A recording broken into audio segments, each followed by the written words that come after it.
Good morning, everyone. Good morning. Prince Simon here. Happy Saturday morning to you. I hope everyone's well in the world, and ready to talk about some green card lottery topics. Let's see who's come in already. Will consulates now deny? Okay, great question. I'm definitely going to answer that question in a moment. Just want to say good morning to a couple of people. Another one, valid health insurance plan. Okay, let's talk about that. Right, so these questions that I'm getting already are going to be important for people to understand. The Trump administration, unfortunately, we still have President Trump as our president. Nothing has changed there, unfortunately. Sad to say. He's such a clown. Trump is a complete clown. The cost of living in America at the moment is pretty high right now. It is clearly going up and up and up. And Trump yesterday, in some press conference in his office, was telling everybody, "I don't want to hear about the affordability thing. Prices are down. Prices are way down. Your Thanksgiving meal is going to be 25% less." Even morons from MAGA, even MAGA morons, can understand that when they go to the grocery store to buy their food for the week or whatever, it's costing more money these days than it ever has done before. Prices are not less. Prices are expensive. I mean, I live in an expensive area, so obviously, price for everything is stupidly expensive where I live. But everybody all over the country is noticing that their money is not going as far as it used to go. And that is a very, very commonly understood thing by everybody, right? So you've got to be a complete moron to look people in the eye, as President Trump did, and speak to the camera and speak to the people and tell people that what they're seeing with their own eyes in the grocery stores is not true, that actually everything is costing less money. You've got to be a complete freaking moron to do that. It is the most obvious own goal we've seen Trump score out of a list of many, many own goals. It's the most obvious one, and it's going to be particularly damning. But Trump is still our president right now, and for better or for worse. And one of the things that his administration is doing is re-implementing what is sometimes described as a public charge rule, and it's about health insurance. So this is a fairly complicated subject, and it confuses people because they hear the word public charge and they think that public charge is a new rule, and it isn't. That's the first thing I want to impress upon people. Every immigrant visa petition needs to overcome a simple sort of test of, will you become a public charge? A public charge means, will you rely on government assistance for your day-to-day needs, right? For food, for housing, those sort of things. And immigrants are not entitled to a lot of those things immediately. And even if they are entitled, it typically is at the state level, not at the federal level. And so one of the key concepts for all immigrant visas, including diversity visa lottery, is that you are supposed to prove in some way to the consular officer that you will not become a public charge, right?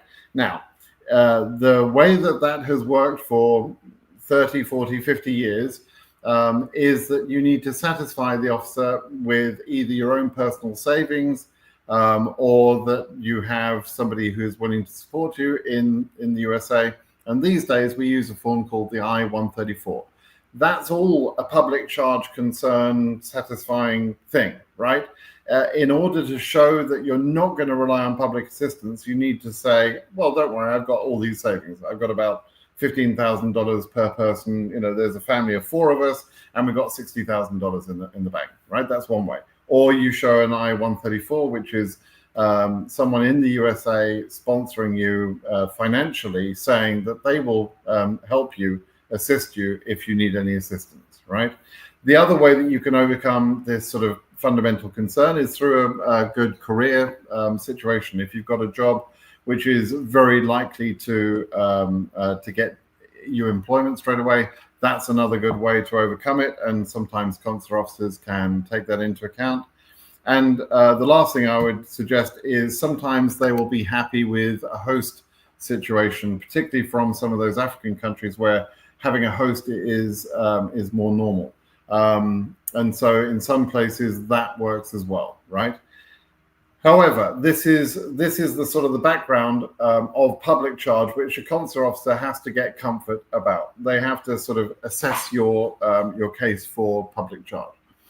What Trump has done, and he did it in the first administration, so it's the same thing as far as I'm concerned, is that he's now increasing the bar necessary to overcome public charge by saying you also have to show that you're not going to be relying on public assistance if you get sick, right? If you get ill with, if you need diabetes medicine, or if you need this medicine, or whatever, chronic diseases, as being pointed out by NYBB. I wonder if that's NYB from the Telegram forums. Just because the level of smart question, frankly, good question, I think it might be. Anyway, so chronic diseases and health insurance comes more into focus. And in the first administration, the Trump administration issued a rule that said you had to show that you had health insurance, and that was like a stupid way to deal with things. You can't have health insurance before you come to America. You can't have American ACA marketplace health insurance or an employment sponsored plan, etc. And so it was kind of a ridiculous sort of bar to set. It was saying, well, you've got to show you've got health insurance. And actually, when it came down to it, before that rule was removed by the Biden administration, when it came down to it, what satisfied the officers back then was showing that you would be able to obtain health insurance, that you understood how you should get the health insurance, how much it was going to cost, and that you had a plan to pay that amount of money to get health insurance for the few months maybe where you were looking for work and so on. And so you would probably move on to an employed plan later, but initially you would at least be able to afford health insurance, and you have a plan to do so, right? And so what I used to tell people to do, and this worked, was they would go on to healthcare.gov, which is the website for the ACA plans, and they would look into the cost of an insurance policy in the state that they were planning to move to, and they would print that out. And they would print out the most affordable one, and show, when they went to the interview, show that they had done that basic job of investigation, that they were ready to take the ACA plan and would have health insurance covered for the initial period. There's also there's a sort of a temporary insurance you can get, which is really for catastrophic costs, and I recommend that one through my website, BritSimonSays.com. So I have a relationship with this insurance company, who is the only insurance company I've found that provides a sort of an interim insurance policy. It's designed around new immigrants arriving, and gives you some coverage, not perfect coverage by any means, but some coverage if something catastrophic was going to happen, to get you covered for the initial period until you can get a health insurance plan through work or through the ACA marketplace.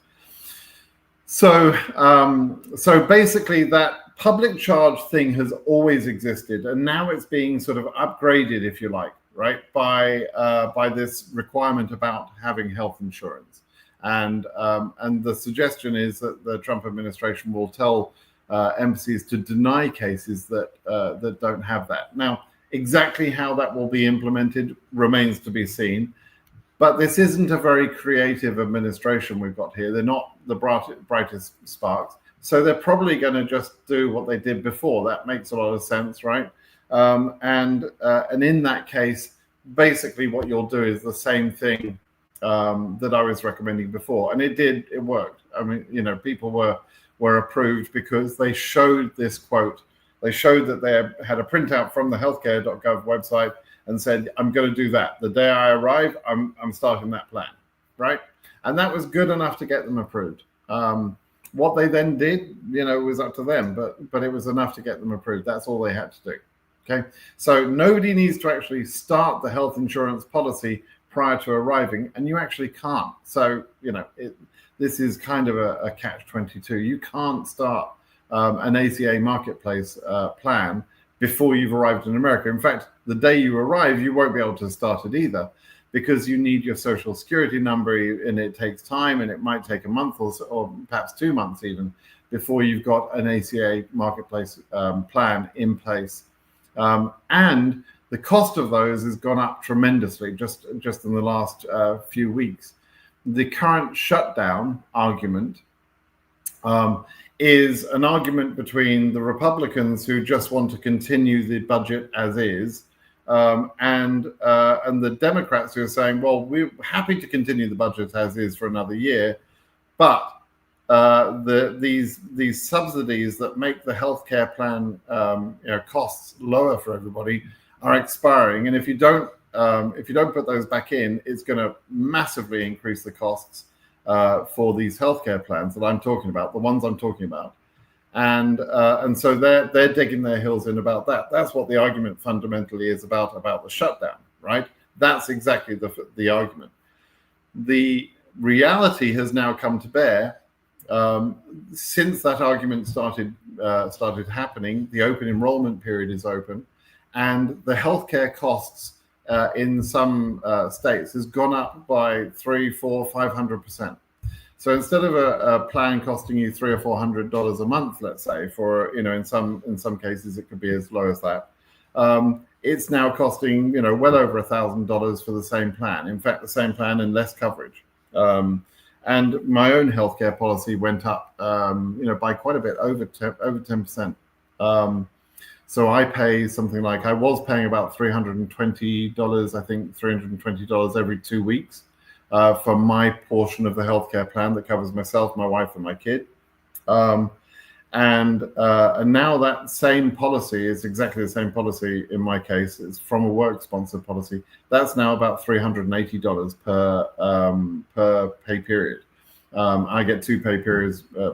Every 2 weeks I'm getting paid. So you can do the math. It's an expensive policy. My company, by the way, pays the remaining cost, which is about $2,000 every month. I think they're paying. I think I'm paying like $380 now, and they're paying about $1,000, and so they're paying about $2,000 a month. I'm paying about $800 a month or something, and that's what a healthcare policy, a really good one, obviously, but that's what a healthcare policy costs in America. Now, I'll tell you also. I'll probably talk about this at some point, but we're going through a bit of a healthcare situation at the moment with my wife. And I'm seeing the bills on that now. We have not even begun to deal with the situation. We've just gone through all sorts of testing to find out what we're dealing with. And my bills for that are over $100,000 so far. Over $100,000, right? Now, my healthcare policy covers most of that. And at some point, I'm going to show you all these costs, because some of you just won't believe. You won't believe your eyes. On how much this costs, but to come to America and to think you can live in America without healthcare insurance is stupid as anything, right? And I'm more determined to get that across to you than ever because of what I'm going through right now. I'm seeing these bills, $15,000 here, $20,000 here for various scans, etc. I'll tell you, for example, a PET scan, and some of you will instantly know what I'm going through because of that. A PET scan, PET scan. $20,000 for a PET scan.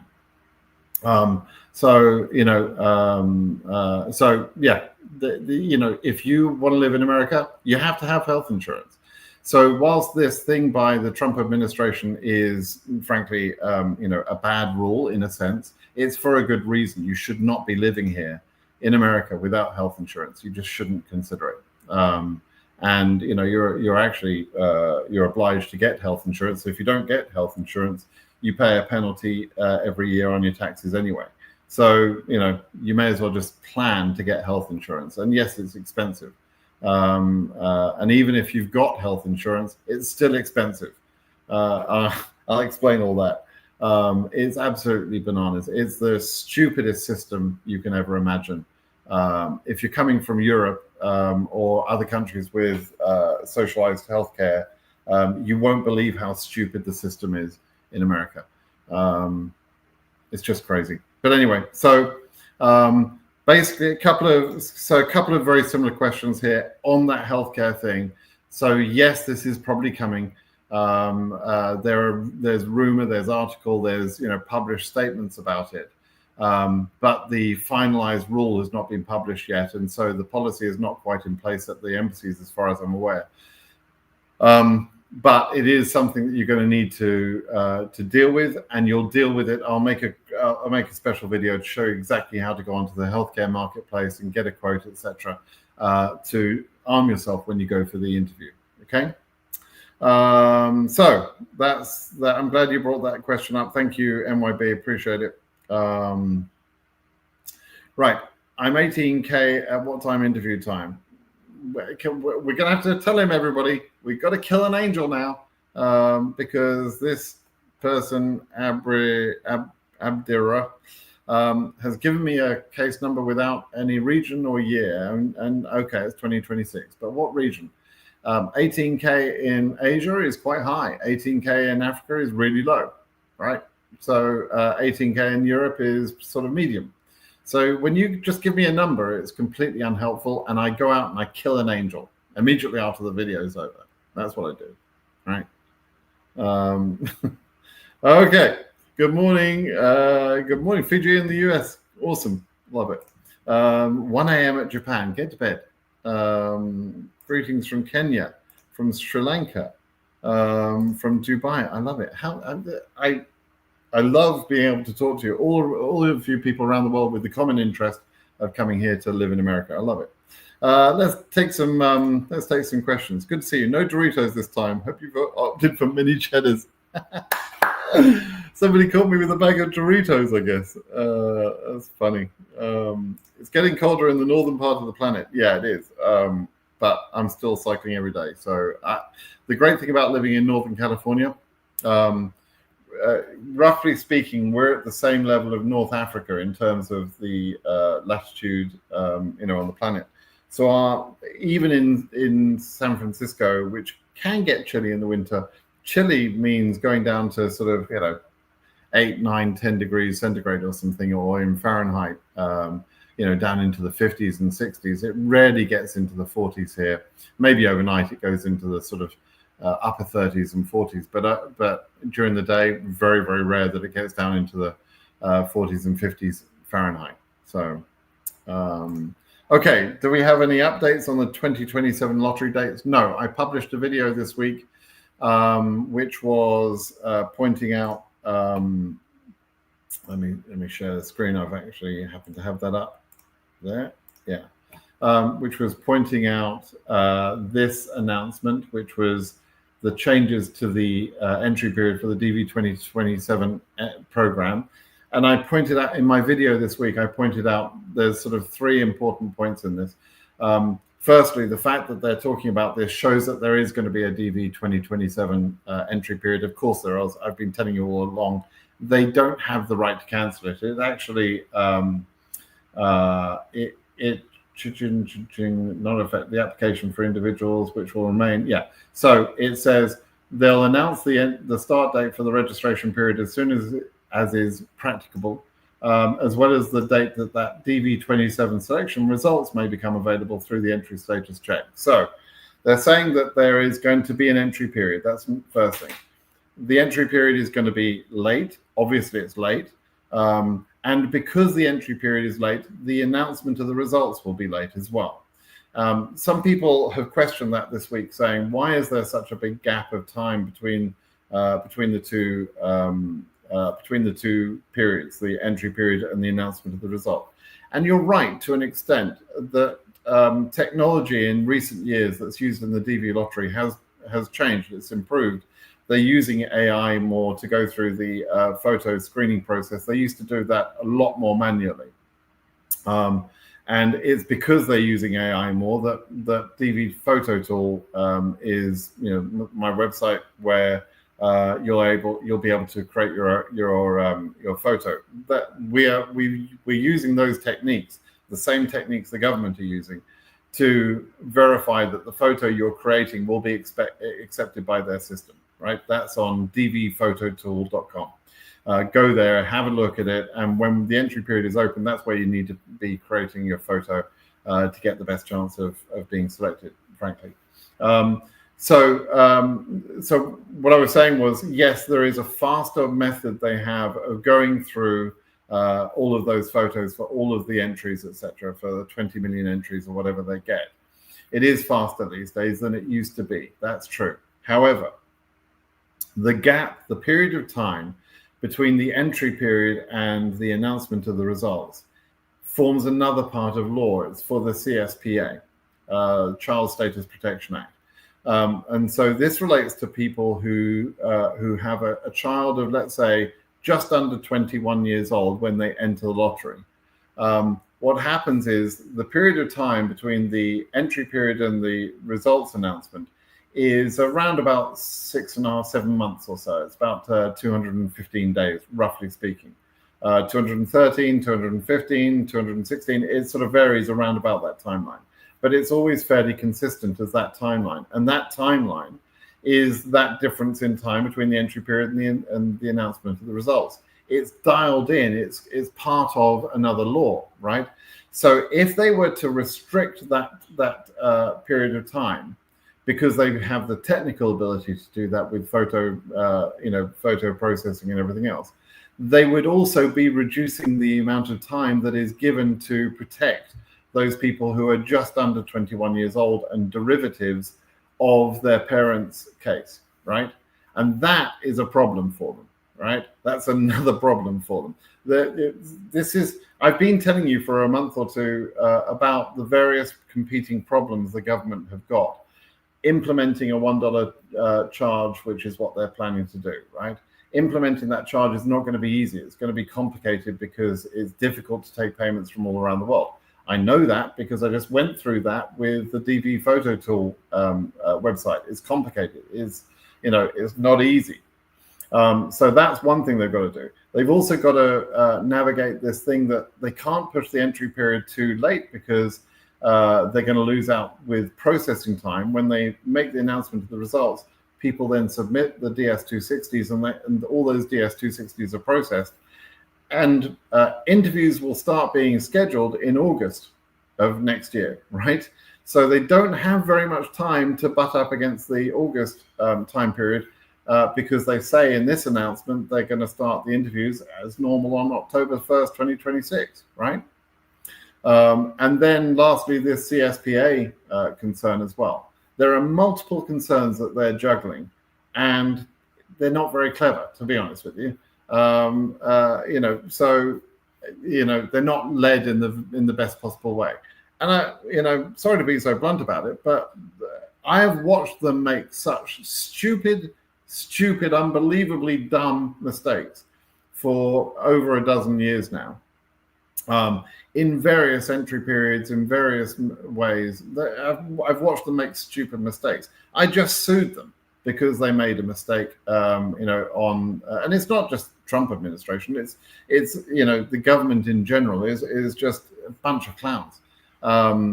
They're just not very good at sort of planning and rolling out application systems, and they're just not very good at their job. I mean, in the private sector, they would be fired in a heartbeat. They wouldn't survive because they keep making such fundamentally stupid mistakes. But they work for the government, so they're kind of okay. It's hard to get fired when you work for the government. But anyway, so they are, they're bound to continue to make these sort of clown-like errors, and just not very good at rolling things out and rolling out changes. And it's just something we have to sort of understand and accept.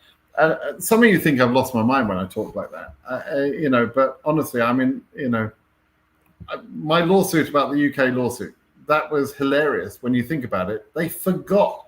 They announced they're including the UK in the entry process, and then they forgot to add them in, flip the switch to add them in. And then they did that not 1 year, but 2 years, right? And they forgot that they were supposed to take Cuba out.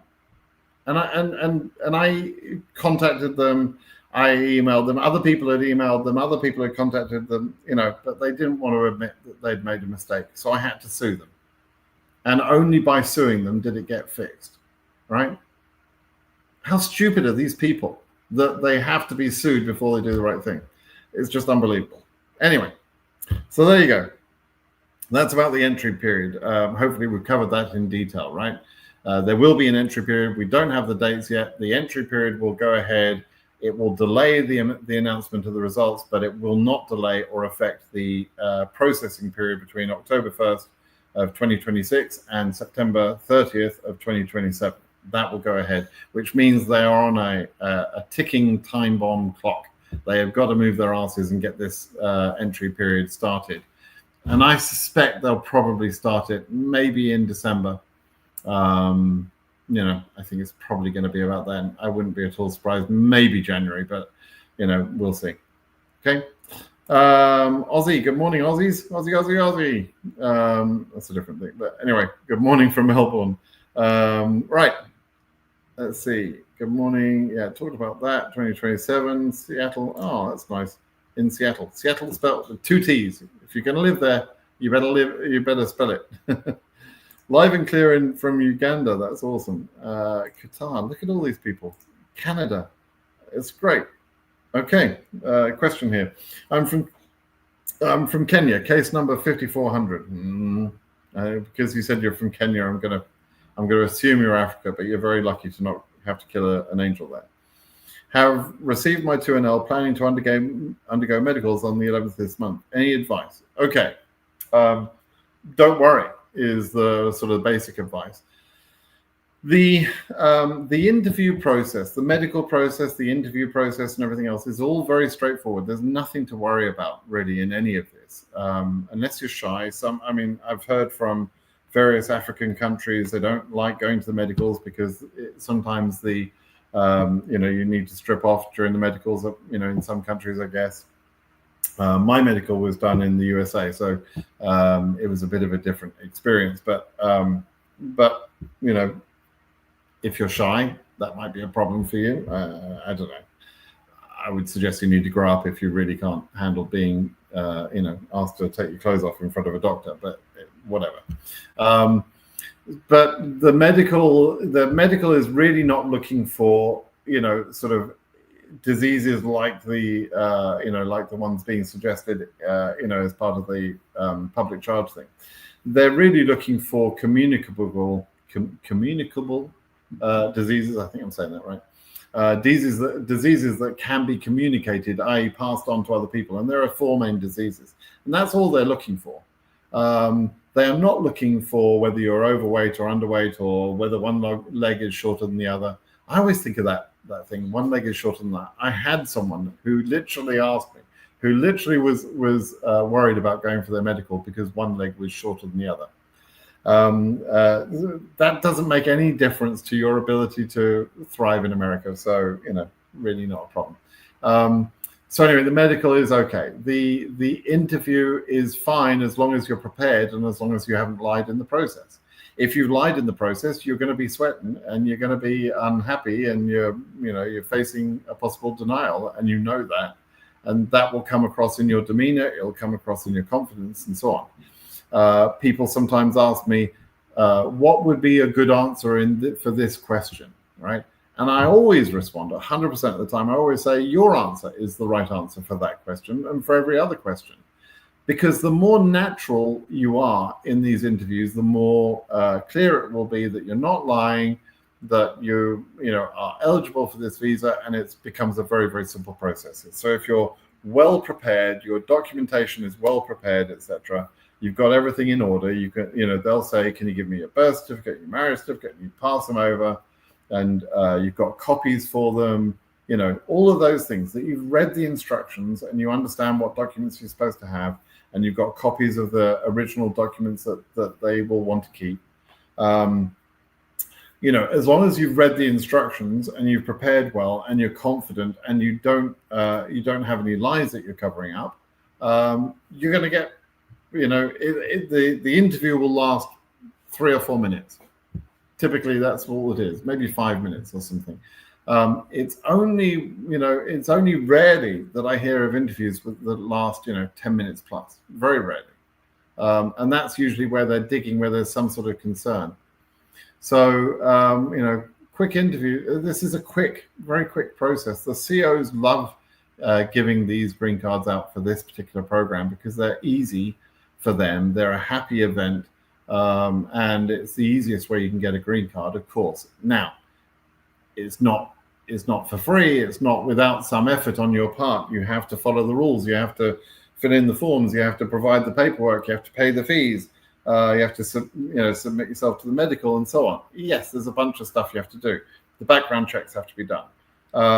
It's not completely an instant process, but it is still the fastest way to get a green card by far, right? So, it's really not a problem. So my advice would just be prepare well, be confident, be relaxed, and you'll be fine, okay? Cost of living is all relative. When you look at how much it costs to live in the UK versus the States, we just did a weekly shopping, the two of us in Asda, and it cost us £230. Now, yes, point taken, £230 in UK salaries, where salaries are maybe, if you're doing well, £50,000 a year for a household income, right? £50,000. Now, if you're doing well in the States, your household income, well, where I live, if your household income is less than $120,000, you're in poverty, you're low income in the area where I live. And salaries of, household incomes of 200, 300, 400,000 are not at all uncommon where I live. And so, yeah, like if I go to the grocery store and I get out of there with spending less than $300 or something, it's not such a big deal. If you go to Costco, which is one of these sort of big box store things, I never get out of there with spending less than $300, even when I've gone for one thing. Because you're looking at all the shelves. Oh, I want one of those. I want one of those. And before you know it, you're at $300, $400 because you think you're saving money. So yes, it's relative to the amount of money, the disposable amount of money you've got. And I still think America is better for disposable income compared to countries like the UK and Spain and other countries that I know well. Joe, you keep giving me this Swiss money. You don't need to keep doing this every week, Joe. It's very kind of you, though. I appreciate it. Greetings from Switzerland. Watch your last videos. It seems you lost considerable weight. Take care. I have. I lost 50 pounds. So yeah,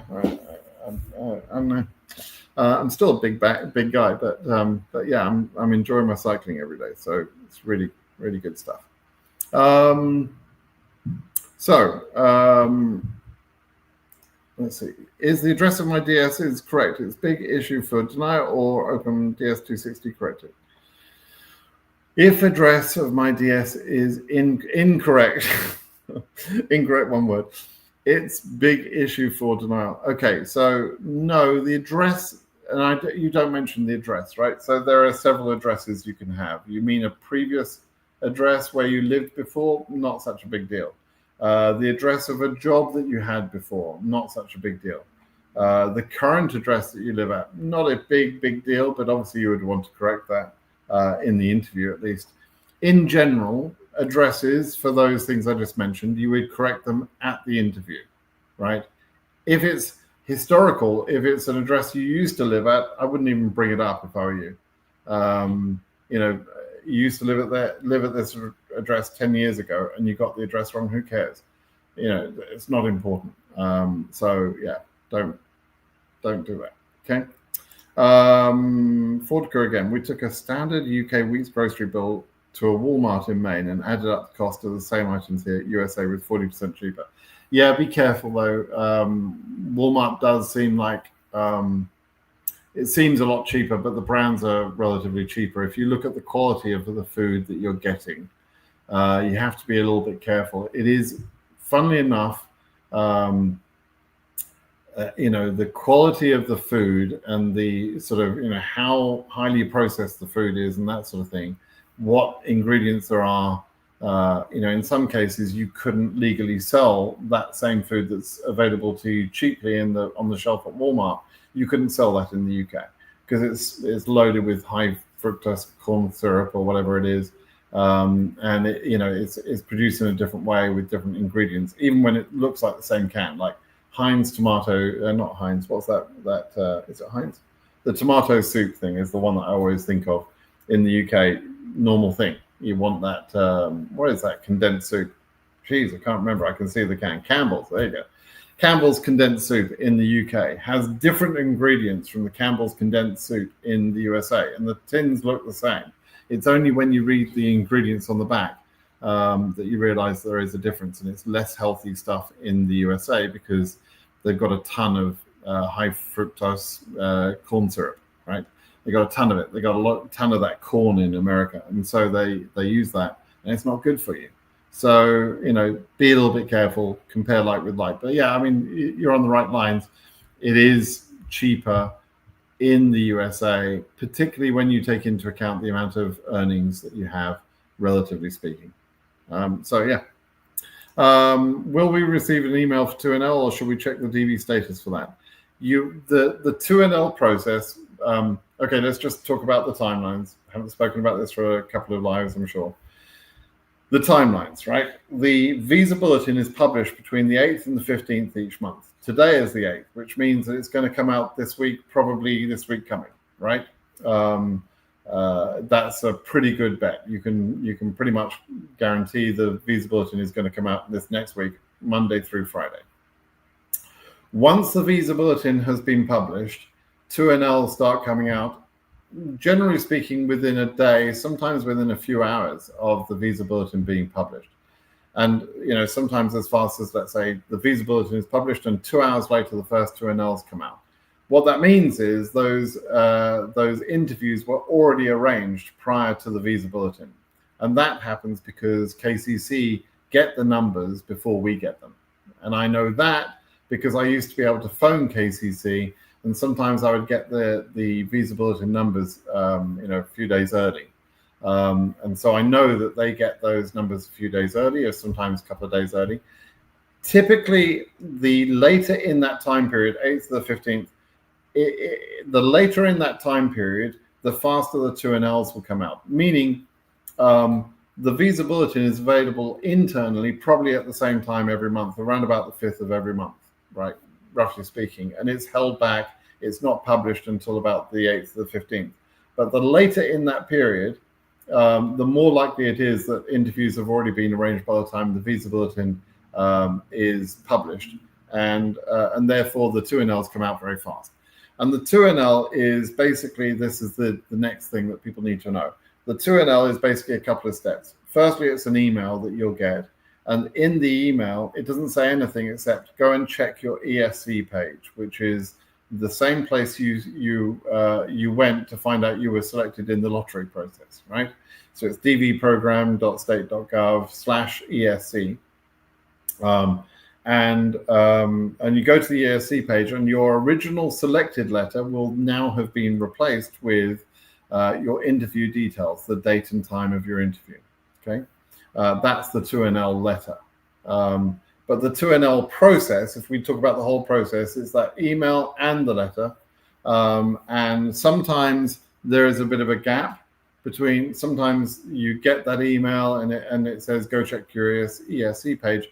And sometimes they're not fast enough to update the ESC page, and it might take a few hours before that happens, okay? Even if everything is working correctly. Just recently, things were broken again, and government clown show. Things were broken, and so those letters were not showing up on the ESC page. But I think it's fixed right now. I think that'll work normally this week. All right. So, Lucas, evening from a yacht in Madeira. Nice. I have thought about buying a yacht in Europe and just sailing around Europe for a couple of years. I have very, very much seriously considered that. So Lucas, we might have to do a bit of a mind swap there. I wanted to ask about buying a first home as an immigrant. We have a home to sell in the UK with about 100K in equity. How is credit score taken into account? Great question. Lucas, great one. So here's the thing. When you arrive in America, you will be what's called a ghost from a credit score point of view. You arrive and you don't have a social security number yet, and all of the credit scoring, etc., is based on your social security number. It's attached to your social security number. And so you'll arrive, you won't get the social security number for, let's say, 2 or 3 weeks. And then you start to sort of, attach credit accounts to that over the coming months after that, right? In some cases, you can do some things that will kind of help improve that. For example, with Amex, there's a global transfer program with Amex. So if you've got an Amex card in some countries, you can transfer that to an American Amex account and American Express. And that's a fast way to start building a credit score, because they can sort of connect your accounts a little bit. You get some history. It's a fast way to do it. The other way is to you get the credit cards that you can get early on. Early on, you can get secured credit cards, which is where you open a credit card account with a $500 limit, and you do that by giving them $500, or a $1,000 limit, you give them $1,000. So in other words, you're lodging that money with them, and then they're giving you a credit card for the amount of the deposit you've made, right? It sounds a ridiculous idea, but basically you then get a credit card, which is a revolving credit basis, up to that limit that you set by your deposit. And the point of doing that, the whole point of doing that, the only reason you want to do that is because that credit card company will then start reporting your credit against your credit score. And that's how you build your credit score, right? So if you don't do that Amex global transfer thing, that's the other fast way to do it. You get one of those secure credit cards, and almost anyone can get a secured credit card as a ghost, because you do need your social security number, but you'll have no records against your credit score. And so that's the way you start. And then within 2 or 3 months of having some credit score, you'll notice you're then able to get other credit cards, but be a little bit careful. I've made a video about that, which ones you should get. What you don't want to do is you'll find that you'll go into, when you're fairly new to the country, in fact, all the time, but fairly early on, you'll go into some stores and they'll offer you store credit cards. To my way of thinking, they're not a good idea to get those. They're not the best ones to build your credit score with. You're much better off with a secured credit card, and then later getting a real credit card with a low limit, maybe a couple of $1,000 limit or something. And then when your credit is good, later on, they'll be giving you credit cards with huge limits. My credit cards come with like $35,000 limits. Now, credit is an important part of life in America, because if you want to get, for example, a mortgage later, you have to show a credit history. So you build it up through credit cards, etc. But the way to build it up is not by getting into debt, right? It's by you use your credit card and you pay it off every month, right? I've shown my credit history before on videos, and you'll see when I show my credit history, I get check marks every month. And you'll see that going back years. I've never been late on a mortgage payment or a credit payment or whatever in the USA. Never, because I want to maintain that very high credit score. And my credit score tends to hover around about 800 or so, just below 800. So, and that's a high credit score, meaning it's very easy, therefore, for me to get the best mortgage deals available and that sort of thing. So long way of sort of explaining that, Lucas, to sort of explain what you're going to go through. But basically, even though you've got that $100,000 or £100,000, which will be $130,000, you won't be able to immediately go and get a mortgage on day one. It'll probably take you about a year in order to get into a position where you can get a mortgage. And so what I would do is I would just rent for the first year if I were you, maybe the first 2 years even. Get yourself together, make sure you like where you've chosen to live, and then buy a house, after a year or 2 years, with the money that you've got. And in the meantime, make sure that money is safe and invested, and growing, and add to it, right? Again, a lot to talk about when it comes to sort of how you build wealth in this country. Joe, I wanted to touch if you're planning on hard launching an address service, really hoping to see that coming. I'm sorry, Joe. I do have it. Obviously, if you want to email me, if you need to use that, you're very welcome to use that. I've been sort of sitting back on that, got some things going on, as I touched on earlier in the video. Got some things going on personally, and it's just been sort of keeping me a little bit disfocused, shall we say, on some of the stuff that I need to do. So we've rolled out the website for the photos, dvphototool.com, roll that out, and I need to roll something out for the address service. I need to do at least an online form to collect information. That's really what's holding me back. I need to sit down and build that form. That's all. Okay, but yes, I'm still doing it, and I've got a couple of people using that service at the moment. All right. I'm from Burma with a US travel ban. Yes, Myanmar. I have a Japanese re-entry permit book, no valid passport. Korea, Taiwan, Thailand, accept it for visas. Can I use it for a DV interview? What a shame. No, that's not. In my understanding of what you're saying there, it's a sort of a visa-free entry program to those other countries, but it's not a passport, right? And therefore, the USA won't accept that as a passport. The way to get around the travel ban is by having a second nationality and a second passport from a non-banned country. And so that re-entry permit book won't help you. That's a shame. So sorry, but you're still banned. Okay, I'm a DV diversity visa winner from Morocco. Case number is 69K. Is there any hope that this number will become current, considering the US consulate in Morocco has not started processing? You're worrying too much about the first 3 months of interviews. Stop worrying about that. 9 months is, if you look at previous years, at how many interviews Casablanca Embassy can take on a monthly basis. They can, if they want to, and I'm not saying they want to, but they can, if they want to, take 300 and 400 interviews per month, which is what, sort of 700-800 people per month. So in 9 months, they could interview 7,000 people, let's say, right? In other words, the capacity problem, even though they've thrown away 3 months, the capacity problem isn't really a problem in Casablanca. They do have the capacity. The question that I can't answer for you is whether they intend to work that way or not, right? That's really remains to be seen. But at 69K, it's not that high of a number. You've got a chance. You just, it's just not going to be a very, very safe ride for you. You can't be totally confident at this point. You're going to be worried for a while.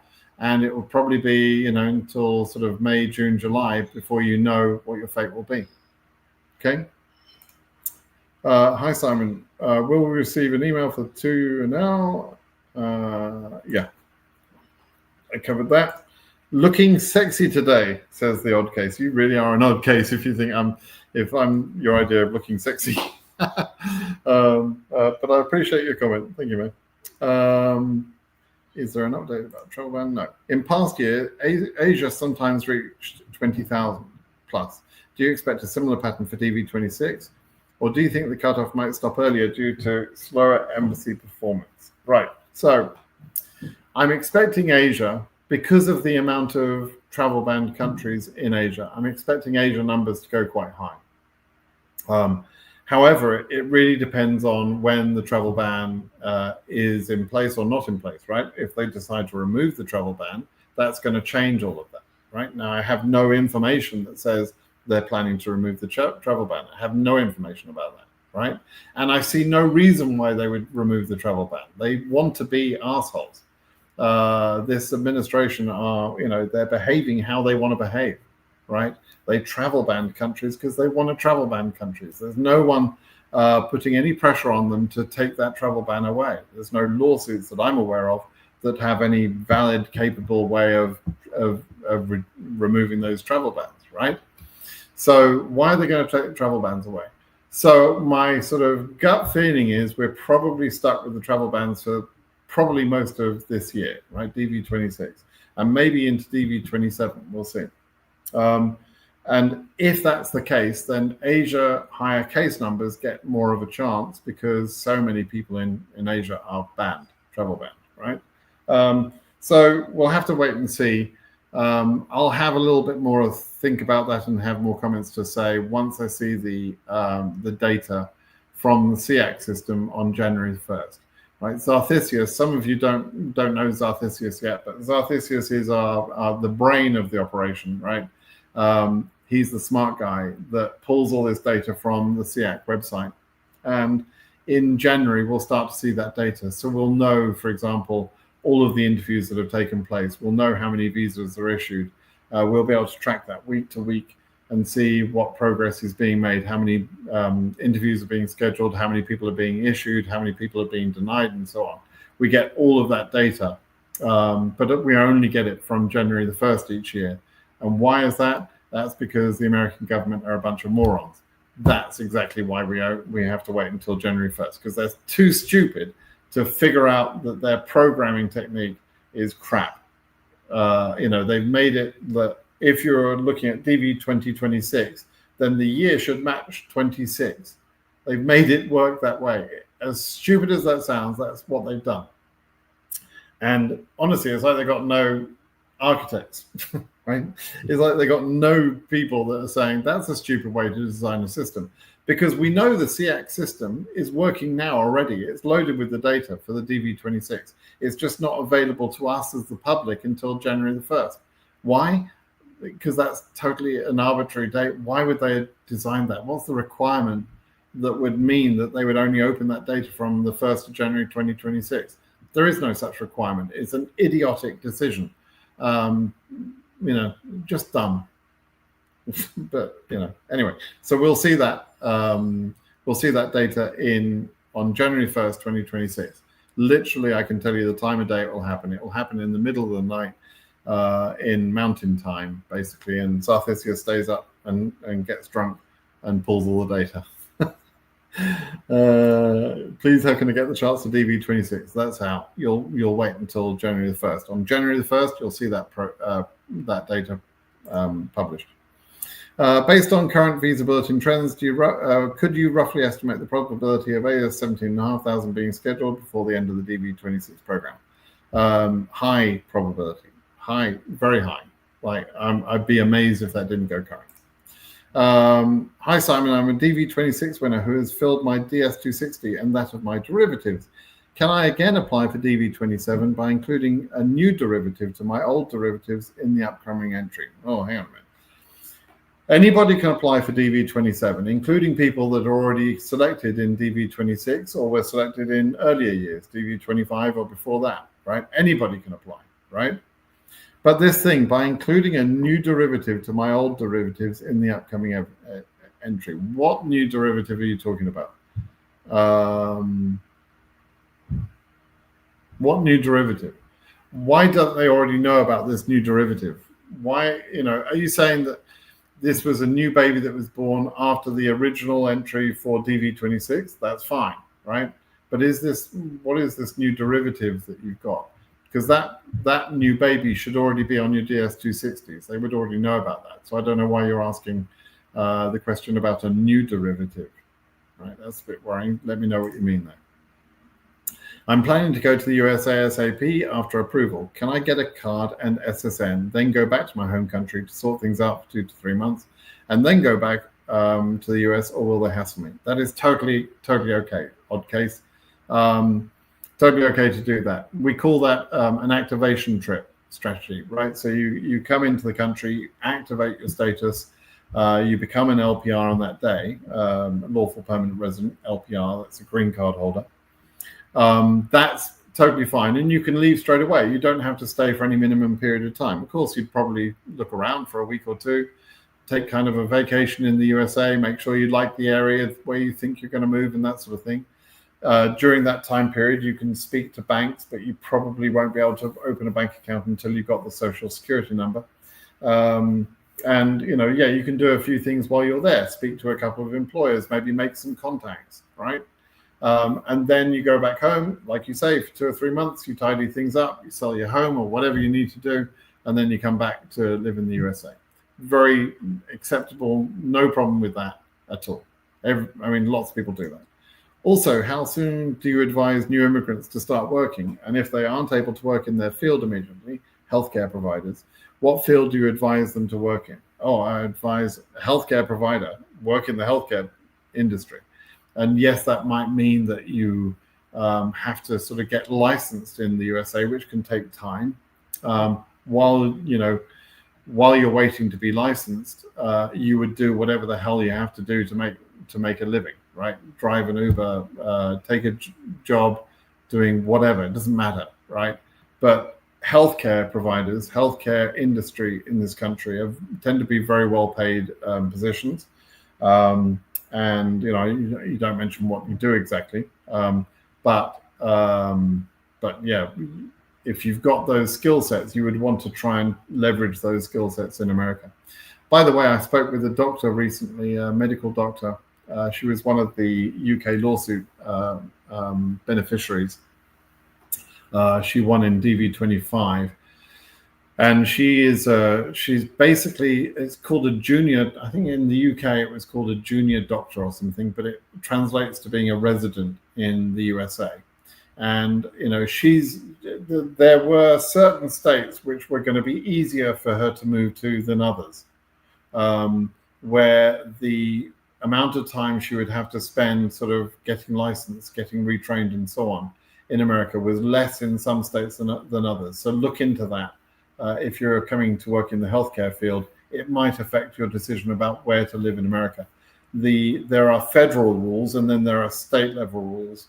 And sometimes the state level will set the rules more leniently in some states because they're trying to attract healthcare workers. And more or less everywhere, there's shortage of healthcare workers. So they're trying to get people across for those reasons. Okay.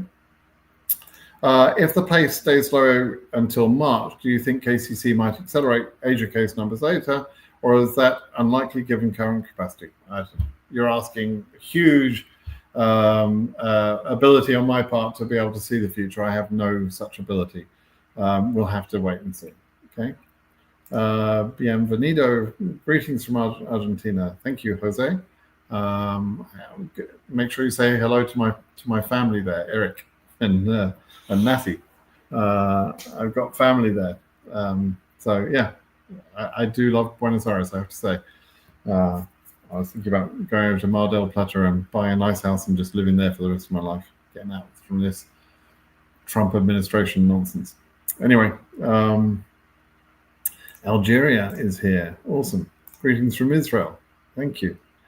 Shalom, or however I should say in Israel. Greetings from DE, Germany, I suppose. Hoping for passport requirement. Okay, so you're hoping for the passport requirement, Joshua. A lot of people hope for that because they feel that it will reduce fraud. So let me just give you some numbers. The fraud isn't as bad as you think. So in DV 2025, I calculated there were 57.5% of all of the earliest case numbers, all of the case number ranges that we know about, right, from the SEAC data. Let's say they went to, I can't remember the numbers now, but let's say they went to 100,000. It's not that. I think it was like 89,000 or something for Africa. So take that first 89,000 and say all of those numbers are winners or were originally winners in the winning number range, right? And do the same thing for Europe and Asia and Oceania and so on, right? Add all those numbers up and you've got 165,000 numbers, basically, that were winning entries. But out of those 165,000, 94,000 were holes, right? Now the holes, that's 57.45%, I think it was. and I'm doing all this from memory, so I might have these numbers wrong, but this is just the way I calculated it. But out of that 57%, the government, in one of the lawsuits that I read, published that they had taken out about 10% or 2.5 million cases. 10% of the entries were found to be fraudulent, right? So 10% of those numbers, that 57%, are fraudulent entries. So the passport requirement would reduce some of that for sure. It did reduce the overall numbers of entries when we had the passport requirement before, but it's not going to totally sort of fix the problem of all those holes, right? The holes, funnily enough, the major reason that we get the holes is from the photos, which is why DV photo tool is now existing, right? Because I want to reduce that number of disqualified cases because people can't take a photo that will avoid them being disqualified. That's what dvphototool.com, that's what that does for $6, whatever. It makes sure you don't have a photo that's going to get you made into a hole, and that's important. That's very important, right? So anyway, yeah, maybe the passport requirement will come back. I don't think it'll come back during this next entry period. Some people have asked about that. They've asked, and assuming that I can figure out whether it's going to be implemented or not. It's technically possible, I guess, that the government could come out and publish a rule that says, we had this communication exercise, we got input from everybody, and everybody likes the passport rule or whatever. And so we're implementing that. They could do that, but they would have to have at least a 30-day notice period. I think maybe even 45-day. And so that would cause them sort of further delay. And quite honestly, they don't have time for further delay. So I tend to think that we're going to see the $1 fee implemented, but I don't think we're going to get the passport rule in DV27. Okay. When is the next bulletin? This next week. Hello, Britt Simon. Good morning. AF31K. When is the appropriate time to receive the 2NL? The appropriate time is when it happens, but probably the likely time, you're probably talking about a sort of a February interview, maybe March, something like that. But we'll see. Okay. I got an interview with South Africa Embassy December 18th, but I failed. But I used asylum seekers here. Is this a proof of residency? Yeah, I mean, if you're an asylum seeker and you've done things the right way in South Africa, you've got some paperwork to show that you are approved as an asylum seeker. That's residency, right? You're legally entitled to stay, and then and that's fine. You'll be fine with that. DV26 from Algeria. Do you think I'll have a chance? 61K, maybe. Yeah, we'll have to wait and see. Obviously, Algeria has got a lot of selectees, and there's a chance they could hit the cap, the 7% cap. So we'll have to wait and see. But I won't know until I see the data from SIAC on January 1st. Right? Boycott the UAE, committing genocide in Sudan. Yeah, not happy about that either. That whole region is a shit show, but yeah, Sudan makes me sad. It all makes me sad, but I can't fix the world's problems. I have to focus on what can I do. I can help bring a few people to America. That's what I try and focus on. The rest of it is gutting, but if you're worried about all those things all the time, honestly, you could never have a day's joy in your life. So that's just something you have to put to one side. I felt the same about Gaza and Israel, and but anyway. Hello, in my DS260 exam, I wrote my high school major as information management. However, the correct name, according to the instructions and guidelines, is management information systems. Is that okay? MIS or information management, they're seen the same way. It's not worth worrying about. It's a very, very trivial point. Don't worry about it. Okay, you'll be fine. Hi from South Africa. Thanks to the photo tool. What an awesome tool and long overdue. Yeah. Yeah. Well, it's not overdue, funnily enough, because the government managed to screw up the entry period. So I was all stressed about us not releasing it in time, and then we were releasing it, later than I wanted to release it. I wanted it to be released at the beginning of September. And developers and I were going back and forth about when it was ready to release and when we could put it in for testing and that sort of thing. And in the end, the government has then delayed everything, and I had plenty of time to work on it. But I didn't know that, obviously, to start with.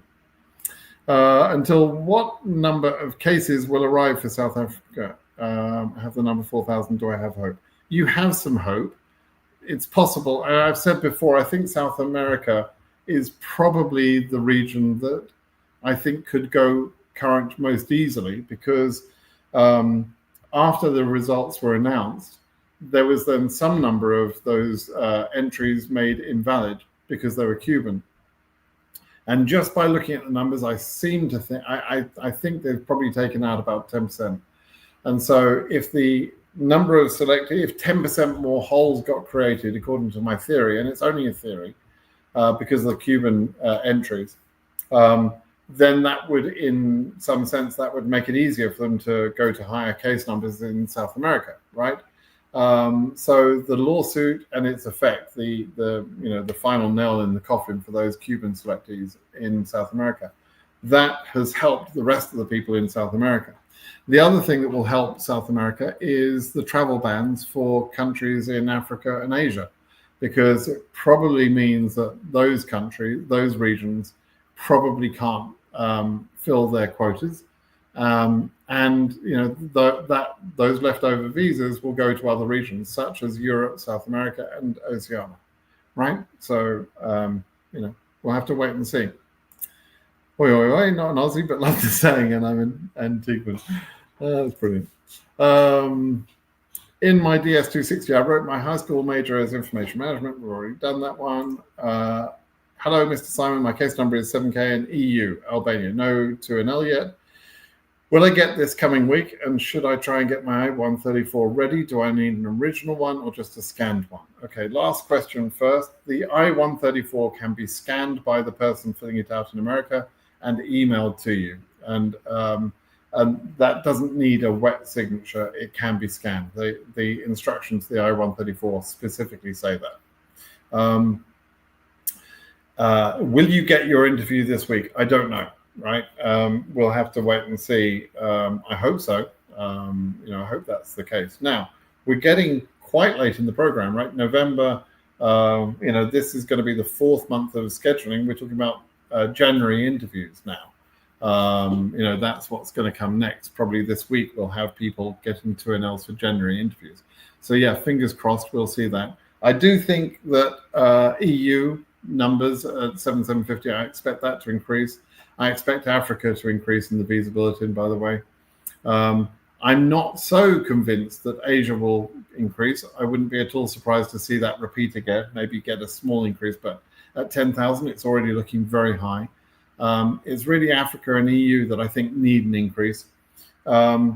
Oceania and South America, again, those numbers still look fairly high. So the two regions I think will get an increase in this next visa bulletin is Africa and EU, and beyond that, I'm not expecting much of an increase for anything else, but we'll see. I could be wrong. I haven't done any math. It's just a gut reaction, right? So, but yeah, it seems to me that some of the embassies, for example, Ankara Embassy, has scheduled cases up to very close to that 7,750. I think about 7,600. So it's like the capacity has been enough to cope with the number. That means they should increase the number now.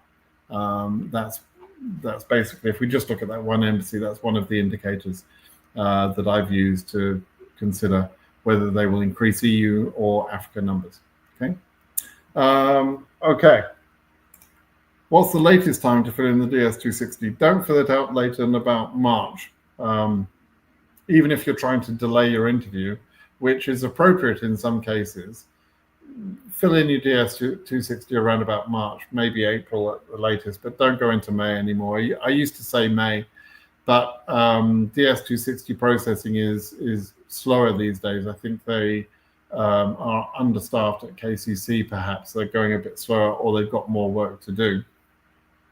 And so I would not trust a submission as late as May of next year, but March would probably be okay. Sudanese. I'm a winner 2026, but it's travel ban. Sudanese. I'm in Uganda now, and I have travel document for Uganda, but I don't use it as country passport. Yeah, same question as earlier. These travel documents are localized sometimes within a few countries, and it's not the same as a passport. So you can't use that as a passport for US immigration. Joe, what's your question? Always going to take your questions, of course. Wanted to ask if copies that they want to keep certified by a notary or other official body, or just a usual photocopy is sufficient. Just usual photocopy, unless the instructions specifically say it's got to be notarized or certified in some way. Then just a copy, because in the interview you're going to present your original document and you're going to say, here's my original document, but I've got a copy for you. And then that consular officer can compare the two documents, right? So it doesn't need to be notarized because they can see both documents in front of them. Some people hand over their original documents and you'll never see them again, right? They won't give those back. So that's why you take the photocopy to the interview. And you try and make it clear that you would like to give them the photocopy, not the original, unless you're happy to give them the original document. If you can get other originals for that same document, and then you can give them that original document. Okay. Okay. What about EU 2900 2026? Probably okay. Should be okay. I would again be very surprised if we didn't get to numbers above that. Let's see. Couple more questions here. 230 seems like an awful lot. Maybe it depends on the area, albeit I'm single, but even being fancy, going to an M&S shop, it doesn't exceed about £70, and that's with steak. Well, steak here now. So steak, I mean, obviously steak in the UK, it's not really steak, it's tires, basically. They make it from tires. It's not proper steak, you know that, Joe. But, steak here right now is about, I want to say $30 a pound. I think it's about that, roughly, the steak I would buy. It depends on the quality of steak, of course. You can get it a lot less, but but if you want good steak, you're going to spend that sort of money. Anyway, this is like the shopping channel. We're talking a lot about the shopping in the UK and the US. Hello, sir. I'm 7K TIA embassy, still no 2NL. Will I get it this month? I think you asked earlier. I think, fingers crossed, should be this month. We'll see. What do you have to say about the Russia-born and Russia national applicants? Is it hard for them to get the IV more than other applicants? No, not really. Not particularly. I mean, they select a lot of Russians and they give a lot of visas to Russians. Not particularly harder. There are some things that are slightly more difficult for Russians. For example, if you've got TAL, if you're in technology and you're Russian, you're probably going to get a little bit more of a delay after your interview because you're more likely to get 221G processing.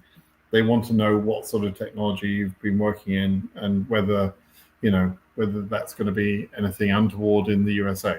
So, you've got more chance of that sort of thing going on. But other than that, no, not really difficult.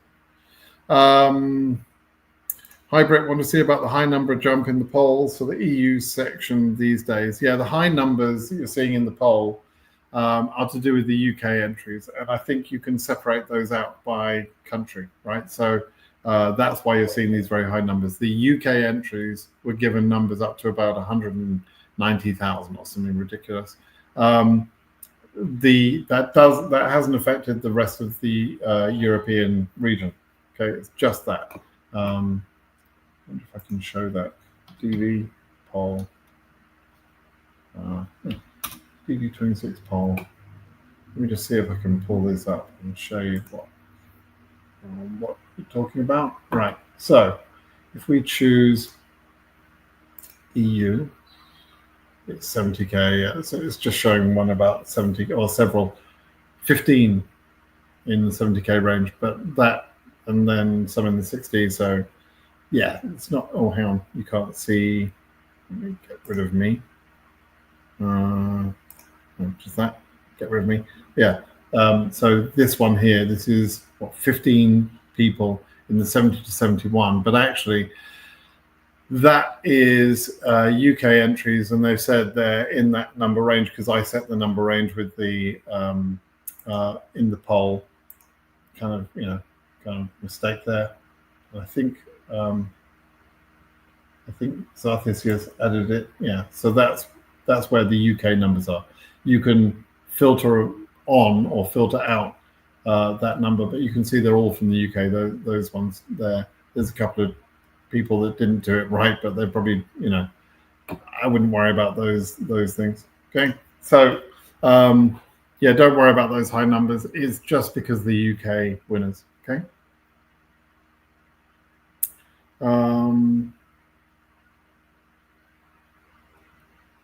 Yeah, Rico game. Yes, same question, right?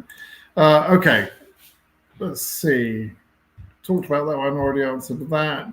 High case numbers from Africa. Yeah, I think there is hope for high case numbers in Africa. Again, we'll have to wait until we see the data in January.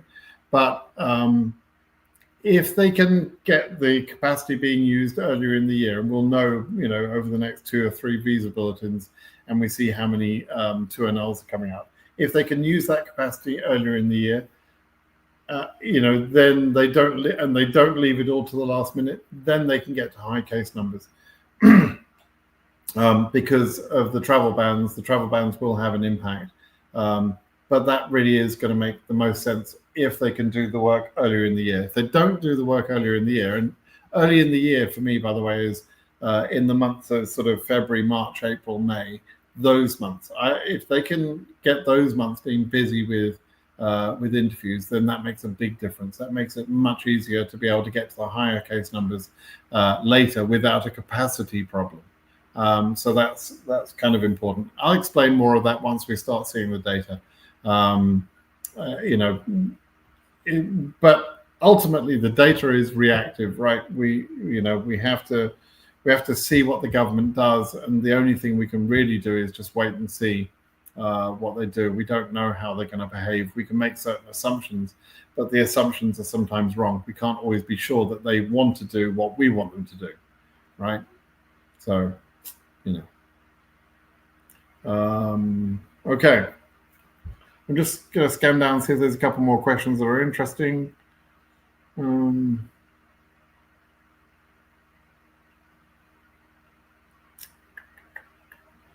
Let's see. From Senegal, applied DV several times and never got selected. Now I have started an employment-based green card process, which is expensive. I'm a teacher, married with 5 children. Is it worth it? Is what worth it? Is it worth it to get a green card to move to America? You're from Senegal, so I would guess, and I don't know, I've never lived in Senegal, but I would guess that living in America is probably going to be safer and wealthier, and there's various benefits, right? If you just look up the life expectancy of someone in America versus the life expectancy of someone in Senegal, I'm sure there's going to be a big difference, right? You're a teacher married with 5 children. 5 children. You just said it all there. The reason a lot of people emigrate, they put themselves through that difficulty and pain, is for their kids. And so if you've got 5 children and you want to give them a better life, you're probably going to be better off in America, right?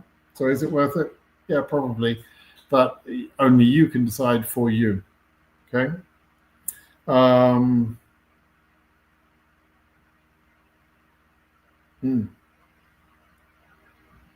Let's see. I'm just trying to scan down and see if there's any other. I am ignoring a couple of repeated questions here.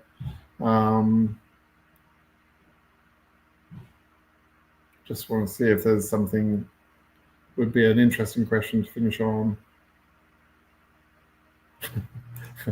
Joe says, as a UK selectee with a stupid high case number, I'm using ChatGPT to give me a probability of EU going current. It currently says there's a 30% chance considering travel bans. Sounds a bit optimistic. Joe, using ChatGPT for this is kind of dopey, to be honest with you. ChatGPT well, you know how it works, right? A lot of times it will quote me and my blog. Funnily enough, ChatGPT will sort of give you information, and then it will give me as a source. But this isn't a probability thing that you can sort of do a 30% chance. The only way that the UK high case number selectees can get happy is if the region as a whole goes current, and if they did that, they would be making a mistake because of the high case numbers in the UK.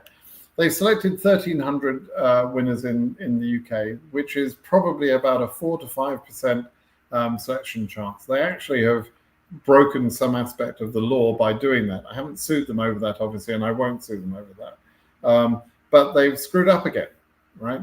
And so they should not make those UK winners with high case numbers current. They shouldn't have been told they were winners. So, Joe, I'm sorry. The bad news is if you've got a case number above 50K, then you're in that high case number range. And, the reality is you're probably not going to get a chance. It's unlikely that EU would go current. If we just ignore this UK thing for a minute, it's unlikely that UK will go current this year anyway, because there are a lot of UK selectees.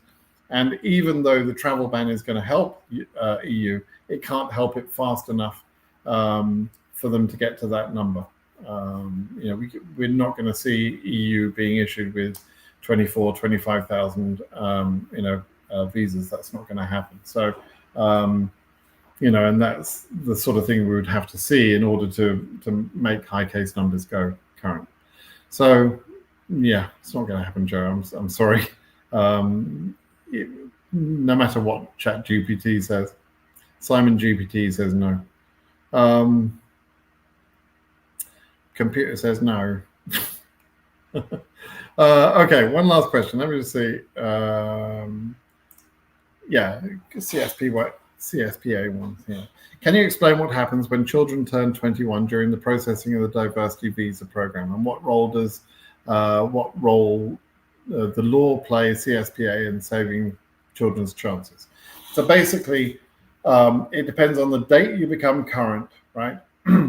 So if your child turns 21 while you're waiting to be interviewed, depending on when you get current and depending on that additional number of days. So there's a math calculation. Let me just put in let me bring up my, you can find this yourself. I'll tell you what to Google.